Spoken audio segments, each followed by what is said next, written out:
જિલ્લાના કલેક્ટરે સ્પષ્ટતા કરી, કહ્યું કે ભારે વરસાદના કારણે સુદર્શન બ્રિજને ડેમેજ થયું છે. પાર્કિંગની જે વ્યવસ્થા જે છે દિવાલને પણ નુકસાન થયું છે. ભારે વરસાદના કારણે સુદર્શન બ્રિજના ડેમેજને તાત્કાલિક રિપેર કરવામાં આવ્યું છે. પરમેનન્ટ સ્ટ્રક્ચર ઊભા કરવા માટે જરૂરી અધિકારીઓને સૂચનાઓ પણ અપાઈ છે, જેથી ભવિષ્યમાં નુકસાની ન થાય તે અંગેની સૂચનાઓ અધિકારીઓને આપવામાં આવી હોવાની પણ વાત હાલમાં કરવામાં આવી છે. જે રીતે દ્વારકામાં ધોધમાર વરસાદ પડ્યો હતો તેના કારણે આ રોડ, આજે જે બ્રિજ જે બન્યો છે કરોડો રૂપિયાના ખર્ચે સુદર્શન બ્રિજ એ ડેમેજ થયો હતો. સુદર્શન બ્રિજમાં જે પોપડી નીકળી ગયેલ હતી, સળિયા દેખાઈ રહ્યા છે તેવા ન્યૂઝ પ્રસિદ્ધ થયેલા હતા.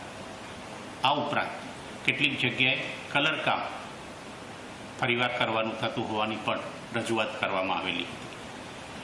અગાઉની વાત કરીએ તો અગાઉના વરસાદ સમયે પાર્કિંગની જગ્યા પર જે બ્રિક્સ વોલ છે એમને પણ નુકસાન થયેલું હતું. આ ત્રણેય બાબત અંગે નેશનલ હાઈવે ઓથોરિટીના એક્ઝિક્યુટિવ એન્જિનિયર અને એસી સાથે ચર્ચા કરવામાં આવેલ છે અને જે જગ્યાએ પોપડી ઉખલેલી હતી તેમનું એ લોકોએ રિપેરિંગ કામ કરેલું છે.